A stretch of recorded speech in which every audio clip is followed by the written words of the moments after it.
After the death of Saul, David returned from striking down the Amalekites and stayed in Ziklag 2 days. On the third day a man arrived from Saul's camp with his clothes torn and dust on his head. When he came to David, he fell to the ground to pay him honor. "Where have you come from?" David asked him. He answered, "I have escaped from the Israelite camp." "What happened?" David asked. "Tell me." "The men fled from the battle," he replied. "Many of them fell and died. And Saul and his son Jonathan are dead." Then David said to the young man who brought him the report, "How do you know that Saul and his son Jonathan are dead?" "I happened to be on Mount Gilboa," the young man said, "and there was Saul, leaning on his spear, with the chariots and their drivers in hot pursuit. When he turned around and saw me, he called out to me, and I said, 'What can I do?' He asked me, 'Who are you?'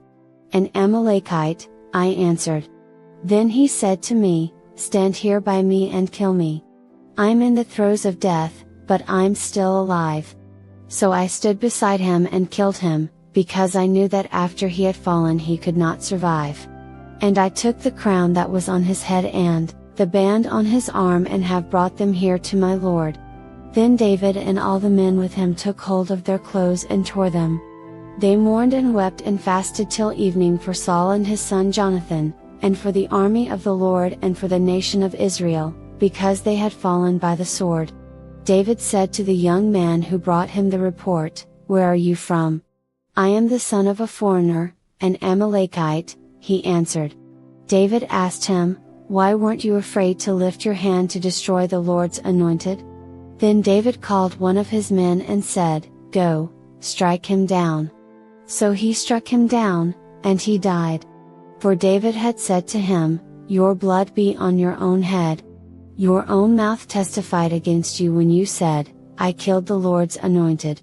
David took up this lament concerning Saul and his son Jonathan, and he ordered that the people of Judah be taught this lament of the bow. It is written in the book of Yashar, "A gazelle lies slain on your heights, Israel. How the mighty have fallen! Tell it not in Gath, proclaim it not in the streets of Ashkelon, lest the daughters of the Philistines be glad, lest the daughters of the uncircumcised rejoice. Mountains of Gilboa, may you have neither dew nor rain, may no showers fall on your terraced fields. For there the shield of the mighty was despised, the shield of Saul, no longer rubbed with oil. From the blood of the slain, from the flesh of the mighty, the bow of Jonathan did not turn back, the sword of Saul did not return unsatisfied. Saul and Jonathan, in life they were loved and admired, and in death they were not parted. They were swifter than eagles, they were stronger than lions. Daughters of Israel, weep for Saul, who clothed you in scarlet and finery, who adorned your garments with ornaments of gold. How the mighty have fallen in battle! Jonathan lies slain on your heights. I grieve for you, Jonathan my brother, you were very dear to me. Your love for me was wonderful, more wonderful than that of women. How the mighty have fallen! The weapons of war have perished. In the course of time, David inquired of the Lord, "Shall I go up to one of the towns of Judah?" He asked. The Lord said, "Go up." David asked, "Where shall I go?" "To Hebron," the Lord answered. So David went up there with his 2 wives, Ahinoam of Jezreel and Abigail, the widow of Nabal of Carmel. David also took the men who were with him, each with his family, and they settled in Hebron and its towns. Then the men of Judah came to Hebron, and there they anointed David king over the tribe of Judah. When David was told that it was the men from Jabesh Gilead who had buried Saul, he sent messengers to them to say to them, "The Lord bless you for showing this kindness to Saul your master by burying him. May the Lord now show you kindness and faithfulness, and I too will show you the same favor because you have done this. Now then, be strong and brave, for Saul your master is dead, and the people of Judah have anointed me king over them." Meanwhile, Abner son of Ner, the commander of Saul's army, had taken Ishbosheth son of Saul and brought him over to Mahanaim. He made him king over Gilead, Ashuri, and Jezreel, and also over Ephraim, Benjamin and all Israel. Ishbosheth son of Saul was 40 years old when he became king over Israel, and he reigned 2 years. The tribe of Judah, however, remained loyal to David. The length of time David was king in Hebron over Judah was 7 years and 6 months. Abner son of Ner, together with the men of Ishbosheth son of Saul, left Mahanaim and went to Gibeon. Joab son of Zeruiah and David's men went out and met them at the pool of Gibeon. One group sat down on one side of the pool and one group on the other side. Then Abner said to Joab, "Let's have some of the young men get up and fight hand to hand in front of us." "All right, let them do it," Joab said. So they stood up and were counted off, 12 men for Benjamin and Ishbosheth son of Saul, and 12 for David. Then each man grabbed his opponent by the head and thrust his dagger into his opponent's side, and they fell down together. So that place in Gibeon was called Helkath Hazurim. The battle that day was very fierce, and Abner and the Israelites were defeated by David's men. The 3 sons of Zeruiah were there, Joab, Abishai, and Asahel. Now Asahel was as fleet-footed as a wild gazelle. He chased Abner, turning neither to the right nor to the left as he pursued him. Abner looked behind him and asked, "Is that you, Asahel?" "It is," he answered. Then Abner said to him, "Turn aside to the right or to the left, take on one of the young men and strip him of his weapons." But Asahel would not stop chasing him. Again Abner warned Asahel, "Stop chasing me. Why should I strike you down? How could I look your brother Joab in the face?" But Asahel refused to give up the pursuit, so Abner thrust the butt of his spear into Asahel's stomach, and the spear came out through his back. He fell there and died on the spot. And every man stopped when he came to the place where Asahel had fallen and died. But Joab and Abishai pursued Abner, and as the sun was setting, they came to the hill of Alma, near Giah on the way to the wasteland of Gibeon. Then the men of Benjamin rallied behind Abner. They formed themselves into a group and took their stand on top of a hill. Abner called out to Joab, "Must the sword devour forever? Don't you realize that this will end in bitterness? How long before you order your men to stop pursuing their fellow Israelites?" Joab answered, "As surely as God lives, if you had not spoken, the men would have continued pursuing them until morning." So Joab blew the trumpet, and all the troops came to a halt. They no longer pursued Israel, nor did they fight any more. All that night Abner and his men marched through the Arabah. They crossed the Jordan, continued through the morning hours and came to Mahanaim. Then Joab stopped pursuing Abner and assembled the whole army. Besides Asahel, 19 of David's men were found missing. But David's men had killed 360 Benjamites who were with Abner. They took Asahel and buried him in his father's tomb at Bethlehem. Then Joab and his men marched all night and arrived at Hebron by daybreak. The war between the house of Saul and the house of David lasted a long time. David grew stronger and stronger, while the house of Saul grew weaker and weaker. Sons were born to David in Hebron. His firstborn was Amnon the son of Ahinoam of Jezreel, his second, Caleb the son of Abigail the widow of Nabal of Carmel, the third, Absalom the son of Maacah daughter of Talmai king of Geshur, the fourth, Adonijah the son of Haggith, the fifth, Shephatiah the son of Abital, and the sixth, Ithream the son of David's wife Eglah. These were born to David in Hebron. During the war between the house of Saul and the house of David, Abner had been strengthening his own position in the house of Saul. Now Saul had a concubine named Rizpah daughter of Aiah. And Ishbosheth said to Abner, "Why did you sleep with my father's concubine?" Abner was very angry because of what Ishbosheth said. So he answered, "Am I a dog's head, on Judah's side? This very day I am loyal to the house of your father Saul and to his family and friends. I haven't handed you over to David. Yet now you accuse me of an offense involving this woman. May God deal with Abner, be it ever so severely, if I do not do for David what the Lord promised him on oath and transfer the kingdom from the house of Saul and establish David's throne over Israel and Judah from Dan to Beersheba." Ishbosheth did not dare to say another word to Abner, because he was afraid of him. Then Abner sent messengers on his behalf to say to David, "Whose land is it? Make an agreement with me, and I will help you bring all Israel over to you." "Good," said David. "I will make an agreement with you. But I demand one thing of you, do not come into my presence unless you bring Michal daughter of Saul when you come to see me." Then David sent messengers to Ishbosheth son of Saul, demanding, "Give me my wife Michal, whom I betrothed to myself for the price of 100 Philistine foreskins." So Ishbosheth gave orders and had her taken away from her husband Paltiel son of Laish. Her husband, however, went with her, weeping behind her all the way to Bahurim. Then Abner said to him, "Go back home." So he went back. Abner conferred with the elders of Israel and said, "For some time you have wanted to make David your king. Now do it. For the Lord promised David, 'By my servant David the first will rescue my people Israel from the hand of the Philistines and from the hand of all their enemies.'" Abner also spoke to the Benjamites in person. Then he went to Hebron to tell David everything that Israel and the whole tribe of Benjamin wanted to do. When Abner, who had 20 men with him, came to David at Hebron, David prepared a feast for him and his men. Then Abner said to David, "Let me go at once and assemble all Israel for my lord the king, so that they may make a covenant with you, and that you may rule over all that your heart desires." So David sent Abner away, and he went in peace.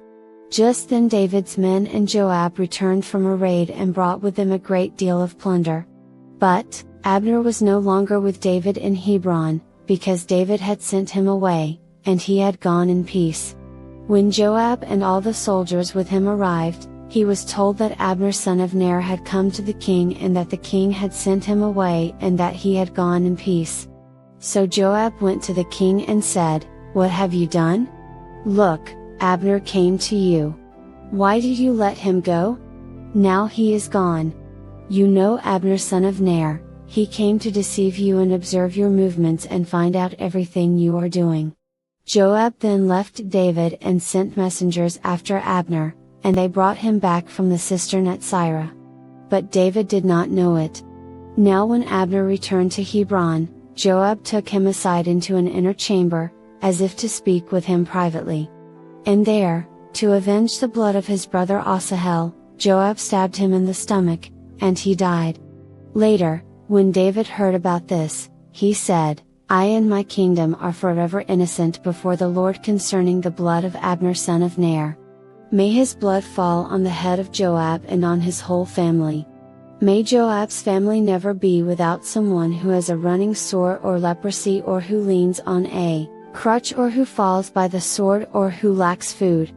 Joab and his brother Abishai murdered Abner because he had killed their brother Asahel in the battle at Gibeon. Then David said to Joab and all the people with him, "Tear your clothes and put on sackcloth and walk in mourning in front of Abner." King David himself walked behind the bier. They buried Abner in Hebron, and the king wept aloud at Abner's tomb. All the people wept also. The king sang this lament for Abner, "Should Abner have died as the lawless die? Your hands were not bound, your feet were not fettered. You fell as one falls before the wicked." And all the people wept over him again. Then they all came and urged David to eat something while it was still day, but David took an oath, saying, "May God deal with me, be it ever so severely, if I taste bread or anything else before the sun sets." All the people took note and were pleased, indeed, everything the king did pleased them. So on that day all the people there and all Israel knew that the king had no part in the murder of Abner son of Ner. Then the king said to his men, "Do you not realize that a commander and a great man has fallen in Israel this day? And, today, though I am the anointed king, I am weak, and these sons of Zeruiah are too strong for me. May the Lord repay the evildoer according to his evil deeds." When Ishbosheth son of Saul heard that Abner had died in Hebron, he lost courage, and all Israel became alarmed. Now Saul's son had two men who were leaders of raiding bands. One was named Baanah and the other Rechab. They were sons of Rimmon the Beerothite from the tribe of Benjamin. Beeroth is considered part of Benjamin, because the people of Beeroth fled to Gittaim and have resided there as foreigners to this day. Jonathan son of Saul had a son who was lame in both feet. He was 5 years old when the news about Saul and Jonathan came from Jezreel. His nurse picked him up and fled, but as she hurried to leave, he fell and became disabled.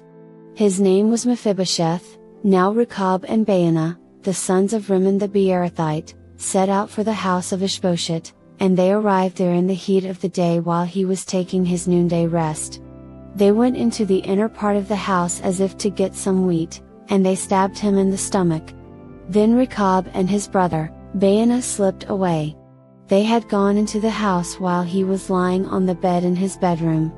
After they stabbed and killed him, they cut off his head. Taking it with them, they traveled all night by way of the Arabah. They brought the head of Ishbosheth to David at Hebron and said to the king, "Here is the head of Ishbosheth son of Saul, your enemy, who tried to kill you. This day the Lord has avenged my lord the king against Saul and his offspring." David answered Rechab and his brother Baanah, the sons of Rimmon the Beerothite, "As surely as the Lord lives, who has delivered me out of every trouble, when someone told me, 'Saul is dead,' and thought he was bringing good news, I seized him and put him to death in Ziklag. That was the reward I gave him for his news. How much more, when wicked men have killed an innocent man in his own house and on his own bed, should I not now demand his blood from your hand and rid the earth of you?" So David gave an order to his men, and they killed them.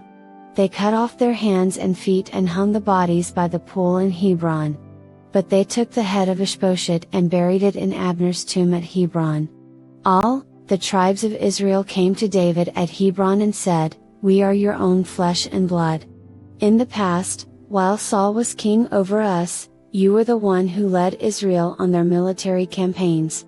And the Lord said to you, 'You will shepherd my people Israel, and you will become their ruler.'" When all the elders of Israel had come to King David at Hebron, the king made a covenant with them at Hebron before the Lord, and they anointed David king over Israel. David was 30 years old when he became king, and he reigned 40 years. In Hebron he reigned over Judah 7 years and 6 months, and in Jerusalem he reigned over all Israel and Judah 33 years. The king and his men marched to Jerusalem to attack the Jebusites, who lived there. The Jebusites said to David, "You will not get in here, even the blind and the lame can ward you off." They thought, "David cannot get in here." Nevertheless, David captured the fortress of Zion, which is the city of David. On that day David had said, "Anyone who conquers the Jebusites will have to use the water shaft to reach those lame and blind who are David's enemies." That is why they say, "The blind and lame will not enter the palace." David then took up residence in the fortress and called it the City of David. He built up the area around it, from the terraces inward. And he became more and more powerful, because the Lord God Almighty was with him. Now Hiram king of Tyre sent envoys to David, along with cedar logs and carpenters and stonemasons, and they built a palace for David. Then David knew that the Lord had established him as king over Israel and had exalted his kingdom for the sake of his people Israel. After he left Hebron, David took more concubines and wives in Jerusalem, and more sons and daughters were born to him.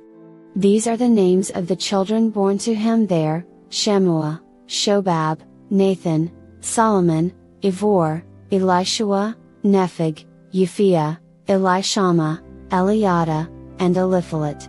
When the Philistines heard that David had been anointed king over Israel, they went up in full force to search for him, but David heard about it and went down to the stronghold. Now the Philistines had come and spread out in the valley of Rephaim, so David inquired of the Lord, "Shall I go and attack the Philistines? Will you deliver them into my hands?" The Lord answered him, "Go, for I will surely deliver the Philistines into your hands." So David went to Baal Perazim, and there he defeated them. He said, As waters break out, the Lord has broken out against my enemies before me. So that place was called Baal Perazim. The Philistines abandoned their idols there, and David and his men carried them off. Once more the Philistines came up and spread out in the valley of Rephaim, so David inquired of the Lord, and he answered, "Do not go straight up, but circle around behind them and attack them in front of the poplar trees. As soon as you hear the sound of marching in the tops of the poplar trees, move quickly, because that will mean the Lord has gone out in front of you to strike the Philistine army." So David did as the Lord commanded him, and he struck down the Philistines all the way from Gibeon to Gezer. David again brought together all the able young men of Israel, 30,000. He and all his men went to Baalah in Judah to bring up from there the ark of God, which is called by the name of the Lord Almighty, who is enthroned between the cherubim on the ark. They set the ark of God on a new cart and brought it from the house of Abinadab, which was on the hill. Uzzah and Ahio, sons of Abinadab, were guiding the new cart with the ark of God on it, and Ahio was walking in front of it. David and all Israel were celebrating with all their might before the Lord, with castanets, harps, lyres, timbrels, sistrums and cymbals. When they came to the threshing floor of Nacon, Uzzah reached out and took hold of the ark of God, because the oxen stumbled. The Lord's anger burned against Uzzah because of his irreverent act, therefore God struck him down, and he died there beside the ark of God. Then David was angry because the Lord's wrath had broken out against Uzzah, and to this day that place is called Perez Uzzah. David was afraid of the Lord that day and said, "How can the ark of the Lord ever come to me?" He was not willing to take the ark of the Lord to be with him in the city of David. Instead, he took it to the house of Obed-Edom the Gittite. The ark of the Lord remained in the house of Obed-Edom the Gittite for 3 months, and the Lord blessed him and his entire household. Now King David was told, "The Lord has blessed the household of Obed-Edom and everything he has, because of the ark of God." So David went to bring up the ark of God from the house of Obed-Edom to the city of David with rejoicing. When those who were carrying the ark of the Lord had taken 6 steps, he sacrificed a bull and a fattened calf. Wearing a linen ephod, David was dancing before the Lord with all his might, while he and all Israel were bringing up the ark of the Lord with shouts and the sound of trumpets. As the ark of the Lord was entering the city of David, Michal daughter of Saul watched from a window. And when she saw King David leaping and dancing before the Lord, she despised him in her heart. They brought the ark of the Lord and set it in its place inside the tent that David had pitched for it, and David sacrificed burnt offerings and fellowship offerings before the Lord. After he had finished sacrificing the burnt offerings and fellowship offerings, he blessed the people in the name of the Lord Almighty. Then he gave a loaf of bread, a cake of dates and a cake of raisins to each person in the whole crowd of Israelites, both men and women. And all the people went to their homes. When David returned home to bless his household, Michal daughter of Saul, came out to meet him and said, "How the king of Israel has distinguished himself today, going around half naked in full view of the slave girls of his servants as any vulgar fellow would." David said to Michal, "It was before the Lord, who chose me rather than your father or anyone from his house when he appointed me ruler over the Lord's people Israel. I will celebrate before the Lord. I will become even more undignified than this, and I will be humiliated in my own eyes. But by these slave girls you spoke of, I will be held in honor." And Michal daughter of Saul had no children to the day of her death. After the king was settled in his palace and the Lord had given him rest from all his enemies around him, he said to Nathan the prophet, "Here I am, living in a house of cedar, while the ark of God remains in a tent." Nathan replied to the king, "Whatever you have in mind, go ahead and do it, for the Lord is with you." But that night the word of the Lord came to Nathan, saying, "Go and tell my servant David, this is what the Lord says, are you the one to build me a house to dwell in? I have not dwelt in a house from the day I brought the Israelites up out of Egypt to this day. I have been moving from place to place with a tent as my dwelling. Wherever I have moved with all the Israelites, did I ever say to any of their rulers whom I commanded to shepherd my people Israel, why have you not built me a house of cedar? Now then, tell my servant David, this is what the Lord Almighty says, I took you from the pasture, from tending the flock, and appointed you ruler over my people Israel.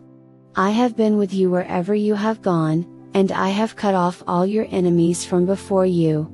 Now I will make your name great, like the names of the greatest men on earth. And I will provide a place for my people Israel and will plant them so that they can have a home of their own and no longer be disturbed. Wicked people will not oppress them anymore, as they did at the beginning and have done ever since the time I appointed leaders over my people Israel. I will also give you rest from all your enemies. The Lord declares to you that the Lord Himself will establish a house for you. When your days are over and you rest with your ancestors, I will raise up your offspring to succeed you, your own flesh and blood, and I will establish His kingdom. He is the one who will build a house for my name, and I will establish the throne of His kingdom forever.